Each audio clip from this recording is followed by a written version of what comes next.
Hello, everyone. I'm Sam Eckmann of Gold Derby here with Emmy nominee Matthew Broderick for Only Murders in the Building. Matthew, congrats on this nomination. It has been, I think, 30 years since you were last nominated at the Emmys for A Life in the Theater. How does it compare finding out this one? What was your reaction? How does that reaction compare this time to that first nomination 30 years ago? Um, Boy, I didn't realize it was 30 years. That's a long time. I guess I haven't done a lot of good stuff between. No, Um, that's a lie. That's a lie. no, I know.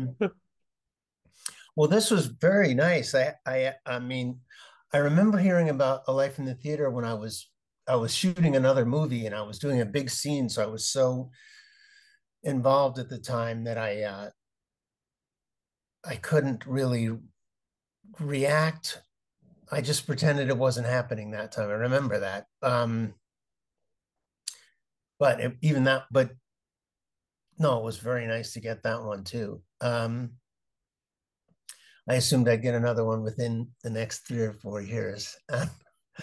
um, but this one is amazing. I enjoyed doing. I had such a good part that John Hoffman gave me, and was working with people I knew mostly, and I love, and I had such a good time doing it that I didn't.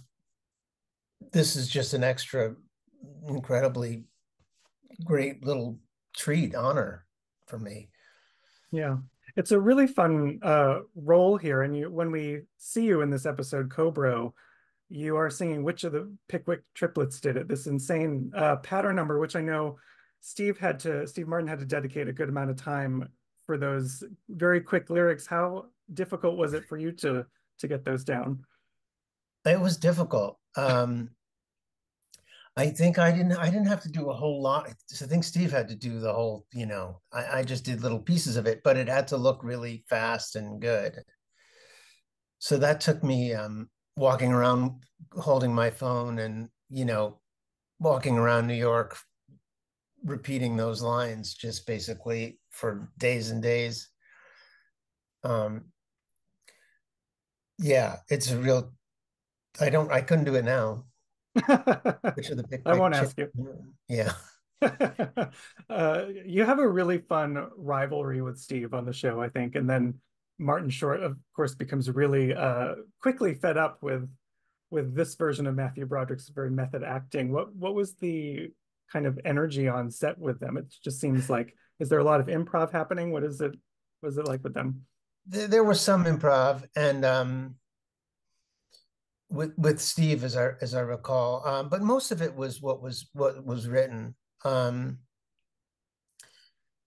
but I was just kind of happy to be with them. I was happy to even be in the chair waiting, between scenes we would sit around with and kibitz about show business and everything else. And it was just such a great pleasure to sit with the two of them. They're so funny together.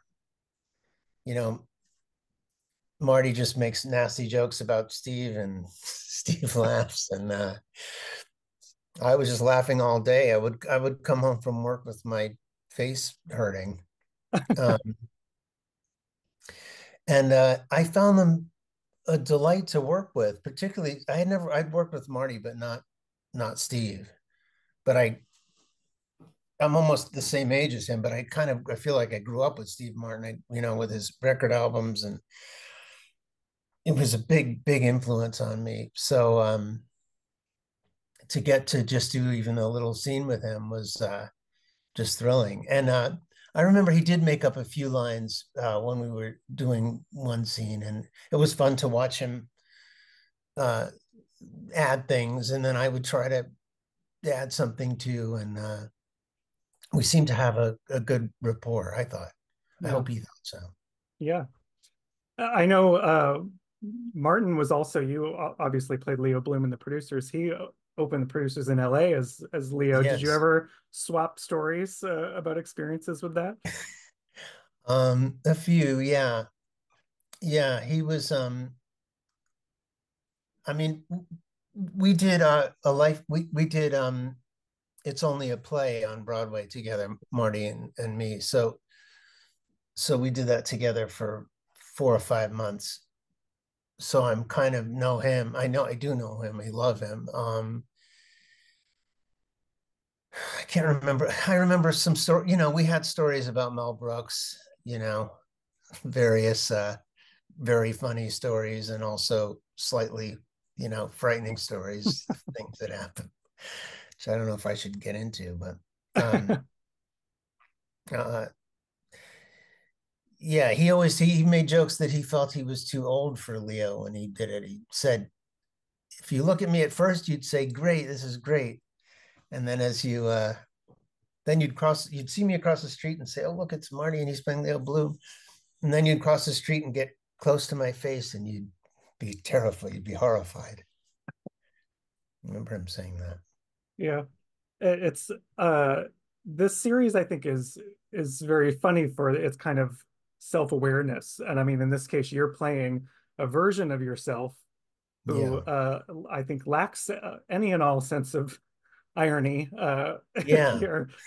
Was that like a How'd they come difficult up with sell for that? you? Were you immediately on board with that? What's your reaction when you hear that kind of pitch? Well, it was fun. It was I enjoyed being able to express the worst parts of myself. But I don't think that would be my it's not even an exaggerated version of me. It's like a very different version of me. I'm probably like they gave me a prop that was the script that I was using, which this prop person did an incredible job. She had written my character's motivation and what had happened before. There were millions of very actory notes, you know, uh, uh, in the margins next to every line that I said I had must have thought about for, months. And, people make fun of me because my script has nothing in it usually when I'm working. Like I mean, I get accused of not, I don't want to say not preparing, but I don't prepare in the way that I did in Only Murders in the Building. I'm not a big research person particularly, and but it was fun to turn my own style on its head, I guess. And I've certainly been around a lot of actors who are like me in Only Murders in the Building, so it's in me definitely to be that annoying, but I'm irritating in a different way. We Is have what I'm trying to say. people to draw from for this type of You have a irritating, lot, yeah, supposedly. Yeah. And yeah. it's not, I mean, you haven't maybe played this type of fantasized version of yourself, but you have been called upon to play yourself in other series before. Why is that? Why do you think that's, a reoccurring theme for you?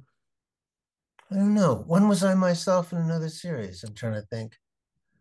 Well, I think Was you I? played yourself back in Louis, You're right. and so it just You're seems absolutely like a, right. a funny thing that's And repeated. again, Maybe I was not a kind of not to this awful version of extent. myself. I was a really, I was kind of an asshole, as I recall. Um, yeah, I guess that's what people think of me. Um, and I don't know why I end up playing myself. Maybe people figure I'd probably be good at playing myself, Maybe which it's I don't know the if I seeing am. Ferris Bueller do. Well, yeah, that was a character that Yeah, broke the fourth wall, and yeah. maybe I don't know why. I don't have a And good answer.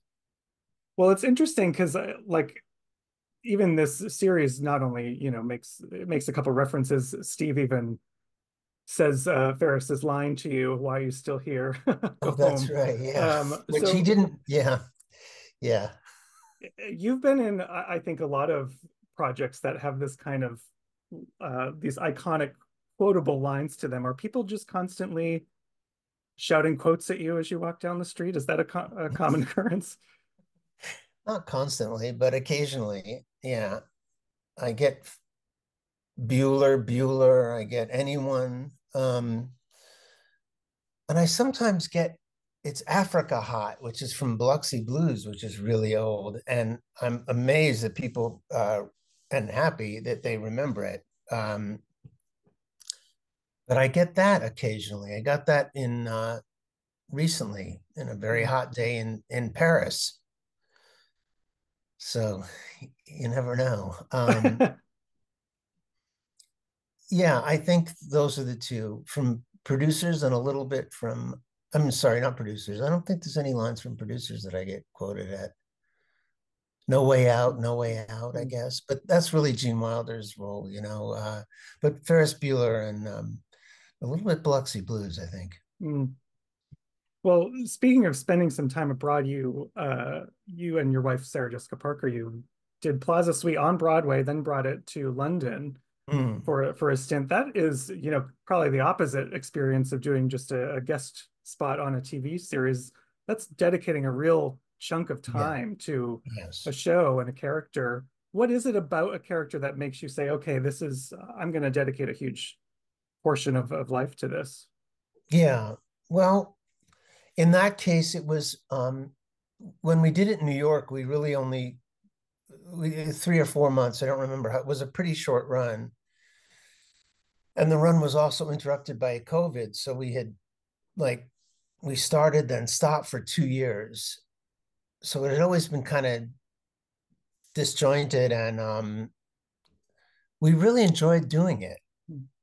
And the audience enjoyed it. And I like I love Neil Simon and I like that play. And I think we both felt we still had we wanted to do it a little more. And then we had an opportunity to do that in the United States, to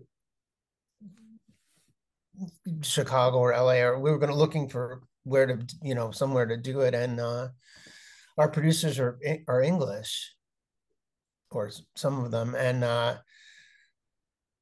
suggested the Savoy Theater, and it's kind of there's something very romantic to actors, or to if you like stage acting. I think to do something on the West End is sort of I don't know, you fantasize about that, and so that opportunity just that's what we just thought it would be fun, also to live in London for a while, and it was amazing. It was great. We were there for I think 4 months. We rented a little house in the north. It's great. You can pretend you're English for a little while, but after a while you realize you're not English though. Well, across back here home on Broadway, you've starred in some great musical comedies and, straight comedies as well. Is there a kind of trend in Broadway or in Broadway comedy that you see right now that is exciting to you In in the types of shows being produced right now? Yeah, well, I saw Oh Mary twice. I saw it when it was off Broadway, and then was lucky enough to go to the opening night on Broadway, and which was so thrilling. The play was equally great in both places. Um, and I've just almost never seen an audience be that with a play, the just nonstop. I hate to give him even more press, it's so successful, and I'm just pouring more fuel on it. But I'm kidding. But them, I should say. But that I think that's a sort of a new. I didn't know you could do something that kind of edgy or off Broadway, for lack of a better word. Just plop it onto Broadway, and Broadway audiences would be absolutely with it. So it's always nice to see that, because you hear all these rules about Broadway. No, these audiences will never blah blah blah. They want to get back to the suburbs, and whatever it is. They have millions of rules about what will and will not. So it's very nice when something like that is a smash, because Mhm. it shows that there's opportunities for everybody, and well, not for everybody, but anything great, and it's just nice, and so that makes me feel like it's an alive place, and not just. I mean, just did a revival. I love doing that too. So I'm not at all putting down revivals, but it was very nice to see a sort of fresh kind of play be that embraced by an audience. Yeah. Are there still any kind of great stage roles that you haven't played yet that you're hoping to cross off your list one day? Um, no, if there, I would try to do that if I could. I, I mean, they should be, but I never quite seem to come up with it. I'm always very tempted by Chekhov, actually, but not a particular role. I just love watching it and reading it, and I've always kind of wondered why I never did one of those. So someday I would like to do that. I don't know what it is, what the role that I ought to be doing or a goal. I don't know. Well, we just take it as it comes and we'll see what great role awaits you Yes, if next. you have any ideas, please text me. We'll send them your name. Perhaps Mel Brooks can give you a Chekhov musical, a Chekhov-based musical to do. That'd be great. That'd be amazing. Yeah, I'll call him. Yeah. Well, Matthew, thank you so much. It's great to talk to you, and congratulations again on this Emmy nomination. Thank you very much for talking to me. It was such a pleasure to do that show. Glad to be here with you.